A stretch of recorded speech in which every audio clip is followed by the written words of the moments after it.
कक्षा 6 और 7 कार्य पत्रक 25 24 तक हो गए थे ना। 25वां देखो, गद्यांश और पद्यांश को पढ़कर समझ के साथ उत्तर दे पाएंगे आप। तो पहले मैं पद्यांश ये गद्यांश पढ़ रहा हूँ, ठीक है।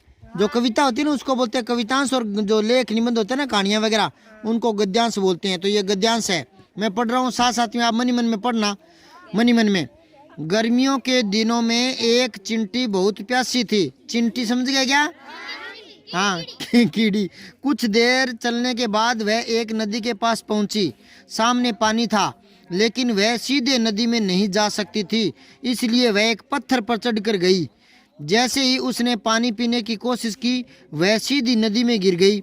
उसी नदी के किनारे एक पेड़ की टहनी पर एक कबूतर बैठा था। उसने चिंटी को पानी में गिरते देखा। उसने चिंटी की मदद करने के लिए तेजी से पेड़ का एक पत्ता तोड़कर नदी में चिंटी के पास फेंक दिया। चिंटी उस पत्ते पर चढ़ गई। थोड़ी देर बाद पत्ता तैरता हुआ नदी किनारे पहुंच गया। चिंटी ने पत्ते पर से छलांग लगा करके किनारे पर आकर उसने पेड़ पर बैठे कबूतर को क्या है, धन्यवाद दिया। अब कहानी के आधार पर इसमें आप एक प्रश्न उत्तर है जो उनको दो। कबूतर ने चिंटी के लिए पत्ता फेंका, चिंटी को डराने के लिए, चिंटी का मजाक उड़ाने के लिए, चिंटी की मदद करने के लिए, तो तीसरे में गुड लगा दो। चौथा देखो, डूबते को तिनके का सहारा, है ना, से आप क्या समझते हैं? परेशानी में कोई मदद नहीं मिलना, परेशानी में थोड़ी सी मदद मिल जाना। हाँ, थोड़ी सी मदद मिल जाना, ये कहावत है कि डूबते को तिनके का सहारा। फिर है, कबूतर के स्थान पर आप होते तो चिंटी की मदद कैसे करते भाई? हाथ से। नदी में हाथ कैसे जाता तेरा? खुद डूब जाती। हाथ से नहीं बेटा, हम एक लकड़ी के सहारे, यूं लिखो, हम किसी लंबी लकड़ी के सहारे उसे बचाने का प्रयास करते, उसे बचाने का प्रयास करते। हालांकि ऐसा नहीं है कि चिंटी पानी में डूब जाती, नहीं डूबती कभी भी, वो मरती नहीं है, ठीक है। लेकिन यहाँ बात सहायता करने की है, तो हम सहायता करने का प्रयास करते, ठीक है, कोई भी हो भले। फिर है, क्या आपने भी कभी किसी की मदद की है? अपने शब्दों में लिखो, आपने कभी भी किसी भी क्षेत्र में किसी की मदद की है? घर पर तो रोज करते हैं। मम्मी पापा के काम में सहयोग करते हो कि नहीं? अरे मम्मी के काम में सहयोग करते हो कि नहीं करते? तो बस। और पराये लोगों की झूठ नहीं लिखना, जो सहायता की है वही लिखनी है, ठीक है ना। जैसे मान लो आपने बाजार में कोई बुजुर्ग देखा या सड़क पर कोई बुजुर्ग देखा या अंधा हो और वो सड़क पार नहीं कर पा रहा हो, तो उसको सहारा देकर पार करवा देना ना। तो यहाँ पर लिखनी है जो भी आपने सहायता की है, ठीक है। फिर नीचे, और क्लास में भी किसी की सहायता करते हो तो वो भी लिख देना। जैसे मान लो कोई गरीब विद्यार्थी है, उसके पास मान लो कोई भी पेंसिल वगैरह कुछ नहीं है, तो आपने अपनी पेंसिल दी हो, है ना, या किसी के जन्मदिन के बहाने कुछ दिया हो, क्योंकि सीधे तो देते ना तो उसको हतोत्साह होता है वो थोड़ा ना, लेकिन किसी न किसी बहाने दे देना चाहिए, है ना। जैसे मान लिया आपको पता लग गया कि वो सहायता लेने वाला है लेकिन सीधा दूंगा तो वो शर्म महसूस करेगा, तो उसके जन्मदिन के बहाने दे दो, नहीं समझे क्या? ताकि उसको यूं ना लगे कि मैं उसके एहसान के नीचे दब गया, नहीं समझे क्या? Yes sir. तो यूं। अब आगे देखो, नीचे दी गई स्थिति में आप क्या करेंगे? स्कूल में भूकंप आ जाए तो क्या करोगे? सबसे पहले कक्ष से बाहर आएंगे, नहीं समझे क्या? हाँ, तो कक्ष से बाहर आएंगे। कोई भूकंप आ रहा है तो कमरे के अंदर थोड़ी बैठेंगे, बाहर आएंगे ना, क्या पता कमरा गिर जाए। तो सर कमरे के बाहर विंडो भी हो तो बरामदा साथ ही आ गया ना, फिर बाहर आने का मतलब क्या होता है, ठीक है ना। लिखो, सबसे पहले क्या है? कक्ष से बाहर आएंगे, कक्ष से बाहर आएंगे। अब अगला देखो, अगला दूसरा है, घर का पता भूलने पर। ऐसा कोई होता है कि जो घर का पता भूल जाए? नहीं होता ना। चलो यूँ सोच लो कि आप मेले में गए हो और वहाँ से फिर आपको पता नहीं चल रहा कि मैं किस साइड से होकर घर जाऊँ, है ना, तब क्या करोगे बताओ? पता भूल जाओगे तो चलो आप कहीं बड़े शहर में गए हुए हो, है ना, और वहाँ जैसे कोई आपके रिश्ते में कोई बड़ा शहर में रहता है, बड़े शहर में ना, तो वहाँ अगर आप गए हो और वहाँ घूमने जाओ, वहाँ अगर आप रास्ता भूल जाओ घर का, तो कैसे क्या करोगे भी?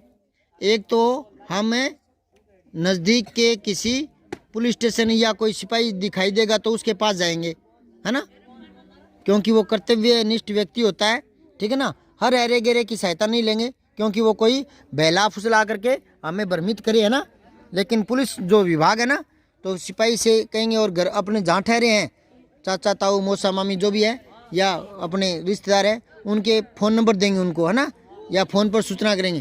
पहले बात अलग थी, आजकल तो फ़ोन की सुविधा है किसी भी से कि अंकल जी एक बार फ़ोन देना, घर पे फ़ोन करना है, नहीं समझे क्या? तो इस तरह से लिखो, किसी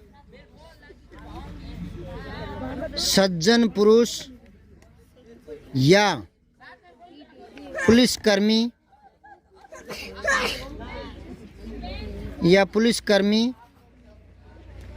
को घर के फ़ोन नंबर देकर मदद मांगेंगे या घर पर बात करेंगे, या घर पर फ़ोन से बात करेंगे, ठीक है। अब अगला है, घर में चोर घुसने पर क्या करोगे भी? पिटाई करोगे? नहीं, तो सुनो, अगर रात का वक्त है और आप अकेले हैं, पापा जी बाहर गए हुए हैं, और कोई बड़ा सा चोर, तो आप उसको पीट तो हाँ चिल्लाएंगे, पड़ोसी को बुलाएंगे, जोर से पुकार कर पड़ोसी को बुलाएंगे, जोर से पुकार कर पड़ोसी को बुलाएंगे, पड़ोसी को बुलाएंगे, ठीक है। अब अगला है, परीक्षा में प्रश्नों के उत्तर नहीं आने पर ये क्या करोगे? नकल मारेगा? हाँ, थोड़ा सोचेंगे, पाठ को याद करने का प्रयास करेंगे, पाठ को याद करने का प्रयास करेंगे, और याद आने पर उत्तर लिख देंगे, ठीक है। अब आओ आकलन 3, इसको देखो ध्यान से। लिंग कितने प्रकार के होते हैं? 2। संस्कृत में 3 होते हैं, पुल्लिंग, स्त्रीलिंग और नपुंसकलिंग। हिंदी की बात चल रही है बेटा, तो क्या करोगे? 2 होते हैं। कौन कौन से होते हैं? 2, स्त्रीलिंग पुल्लिंग। चिड़िया का बहुवचन रूप कौन सा है? चिड़िया का बहुवचन चिड़िया, दूसरा, ठीक है।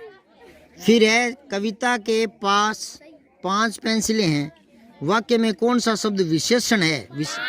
हाँ, पेंसिल, जो संज्ञा शब्द है ना पेंसिल, उससे पहले आ गया 5, विशेषण संज्ञा से पहले आता है, ठीक है। जैसे आगे ना लाल पेंसिल, काली पेंसिल, छोटी पेंसिल, बड़ी पेंसिल, तो वैसे आगे 5 पेंसिल, तो ये आ गया संख्यावाचक विशेषण। फिर है, शब्द के शुद्ध रूप पर सही का निशान लगाना है। परीक्षा, ये तो गलत है। गलत कैसे है? री बड़ी आती है, दूसरा सही करो, ठीक है ना। ये पहला जो परीक्षा है ना, इसका अर्थ बता दूं क्या? 8वीं में तो मैंने बताया था, आपको भी बता देता हूँ। इसका अर्थ है बराबर का निशान लगा के छोटे छोटे अक्षरों में लिख दो, कीचड़, बड़ा की, च चम्मच और अड़े कीचड़। ये जो छोटी री अगर आपने लगा दी ना, कहीं पेपर में लिख दिया कि मैं परीक्षा दे रहा हूँ, तो फिर अर्थ हो जाएगा आप कीचड़ दे रहे हो, गोबर दे रहे हो, पोटा कर रहे हो, ठीक है। तो परीक्षा बड़ी लगानी है, मात्रा क्या लगानी है? बड़ी। छोटी लगा दोगे आप, लिखो मैं परीक्षा दे रहा हूँ, तो क्या अर्थ निकलेगा? हाँ, कि मैं पोटा दे रहा हूँ, हाँ पोटे दे रहा हूँ। अब याद हो गया क्या आपके? हाँ, तो परीक्षा में री बड़ी आती है, ठीक है। अब दूसरा है, निम्न शब्दों के लिंग बदलकर वाक्य पुनः लिखो। शिक्षक बच्चों को पढ़ा रहे हैं, हाँ, या तो यूं करो, शिक्षिका बच्चों को पढ़ा रही हैं, ठीक है ना। अब मुझे ये बताओ आप, अगर मैं बच्चों की जगह बच्चियों करूं तो बदल जाएगा ना लिंग? नहीं बदलेगा, हैं? शिक्षक बच्चियों को पढ़ा रहे हैं, हो जाएगा ना।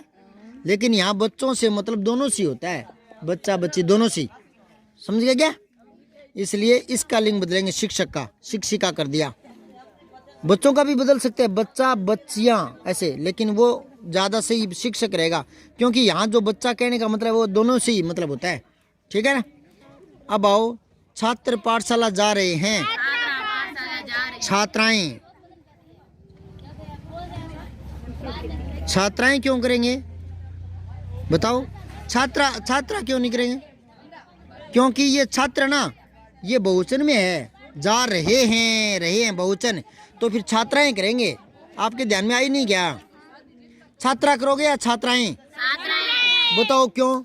क्योंकि ये छात्र हाँ, अगर यहाँ यूं होता ना छात्र पाठशाला जा रहा है, तब तो छात्रा कर देते, फिर तो हमने कहते छात्रा जा रही है, नहीं तो करेंगे हाँ छात्राएं। अब समझ में आ गया आपके? ये छोटी छोटी बातें बहुत काम की है बेटा। ये सारे जो कार्य पत्र कितने हैं? 100 हैं, अभी 25 ही हुए हैं, और 100 कर लेंगे ना तब तक आप हिंदी के मास्टर बन जाएंगे 7वीं क्लास में। अब अगला देखो, घड़े में एक वचन बहुवचन के शब्द व आपस में मिल गए हैं, उन्हें अलग अलग करके लिखिए। वाह भाई, ये एक मटका है, इसमें एक वचन और बहुवचन है ना वो मिल गए सारे। अब अलग अलग निकालना है, पूंछड़ी पकड़ के इनके एक की, ठीक है, बाहर निकालना है, यहाँ से फंस गए बेचारे, मिक्स हो गए। अब कैसे निकालोगे? भाषा को, भाषा और एक वचन बहुवचन के नीचे लिखना है। भाषा का कहाँ लिखोगे? तो लिख दो, 1 नंबर पर लिखो भाषा, इसको बाहर निकाल लिया, एक वचन के नीचे रख दिया, ठीक है ना? और बहुवचन होता तो क्या होता? भाषाएं, हाँ ये एक वचन है। फिर आंखें, इसको निकालो, आप बाहर निकाल के अलग कर लो, आंखें। अच्छा, फिर स्त्री, हाँ एक वचन के नीचे बाहर निकालो, यहाँ रख लो, रख दिया यहाँ। अब घड़ियाँ, हाँ यहाँ इधर रख दो, ठीक है, इस साइड में बहुवचन के नीचे, ठीक है। अब आओ टोपी, अच्छा बहुवचन होता तो क्या होता? और टोपियाँ लिख तो फिर यहाँ पर चंद्र बिंदु आती तो पी क्या करते? छोटी। और झोंपड़ी का, हाँ एक वचन के नीचे लिखो, और बहुवचन क्या हो जाए? झोंपड़ियाँ हो जाएगा। अच्छा, हांडियाँ बहुवचन में। अब मुझे ये बताओ, अगर एक वचन करेंगे तो हांडी में डी क्या आ जाएगा? बड़ी। अच्छा, कमीजें, हाँ कमीजें, वेरी गुड। ये आपका आंकलन 3 हो गया। अब आंकलन है 3 और पड़ा है भाई, प्रश्न और 7वां इधर पड़ा है। तो देखो 7वां, निम्नलिखित वाक्यों में से विशेषण शब्द छांट के लिखना है। आसमान में काले बादल छा रहे हैं, तो काले, यहाँ विशेषण के नीचे लिख दो काले। आगे बादल संज्ञा शब्द है ना। फिर ये बहुत स्वादिष्ट गुलाब जामुन है, स्वादिष्ट, हाँ बहुत को भी साथ ले लो, बहुत स्वादिष्ट, बहुत स्वादिष्ट।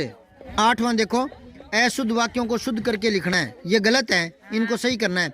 हम खाना खा लिए हैं, हमने खाना खा लिया है। इसको सही करो, ये बिहार के लोग ऐसे बोलते हैं, हम खाना खा लिए हैं बाबूजी। तो क्या क्या लिखोगे? हाँ, हमने खाना खा लिया है। लड़का पढ़ रहे हैं, ये क्या? नहीं नहीं, लड़के नहीं करेंगे बेटा, ये सोच, हाँ लड़का पढ़ रहा है। अब मुझे ये बताओ, लड़के करेंगे तो भी सही हो जाएगा, पर क्या है कि हम लड़के क्यों करें? जब वो लड़के का कह रहा है, लड़का कह रहा है, तो हम लड़के क्यों करें? हाँ आगे गड़बड़ हो रही है, वो सही कर देंगे, ठीक है ना। अब देखो, निम्न शब्दों को शुद्ध करके लिखिए। शारीरिक में श है, ये शा करो, यहाँ शा, बड़ी री छोटी री के शारीरिक। कई भ्रमित होते हैं कि छोटी री लगाए यहाँ बड़ी, पहले बड़ी आती है बाद में छोटी आती है, पहले छोटी बाद में बड़ी, यूं भ्रमित होते हैं, तो जरूरत नहीं है। आप ये देखो, शरीर लिखो, शरीर, तो शरीर में तो बड़ी आती है ना पहले वाली, है ना, तो इक ही तो जोड़ना है, इक थोड़ी जोड़ना है, बड़ी मात्रा थोड़ी जोड़नी है, इक जोड़ना है, तो इक जोड़ दो बस, और मूल शुद्ध में परिवर्तन आता ही है, मैंने बताया है। जैसे समाज में जोड़ेंगे तो सा हो जाएगा ना, जैसे समाज है इसमें इक जोड़ेंगे तो सा नहीं हो जाएगा क्या? सामाजिक, ऐसे ही तो शरीर में तो इक जुड़ा है ना, तो दूसरा इक जुड़ा है, तो इक छोटी मात्रा आएगी ना। ये आशीर्वाद नहीं बेटा, ये आशीर्वाद जिस पर होता है ना उससे पहले बोला जाता है, तो ये हो गया आशीर्वाद। तो रे कहाँ आएगा? वह पर, कहाँ आएगा? हाँ फिर हो जाएगा आशीर्वाद, आशीर्वाद, ठीक है। अब ये क्षमा नहीं होता, हाँ क्षमा, ठीक है। फिर त्योहार नहीं होता, एक मात्रा आती है, त्योहार, हाँ एक ही मात्रा आती है, दो नहीं आती। ये याद रखना बेटा, ये आज की बात नहीं है, हमेशा काम आएंगे ये शब्द, बार बार देखा करो इनको, ठीक है। और वो अच्छा होगा अगर इनको रफ कॉपी पर 10-10 बार लिख के दिखाओगे तो फिर पक्का याद हो जाएगा। अब 10वां देख लो, नीचे दिए गए गद्यांश को पढ़कर प्रश्नों के उत्तर देने। फिर एक गद्यांश आ गया, एक गधा जंगल में घास चर रहा था।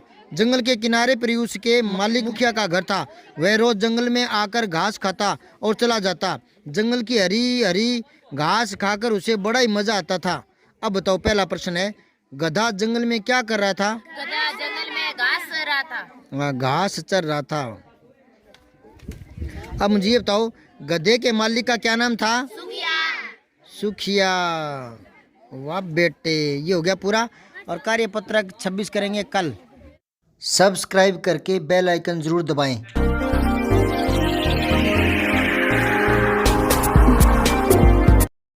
जय हिंद, विजय हिंदी।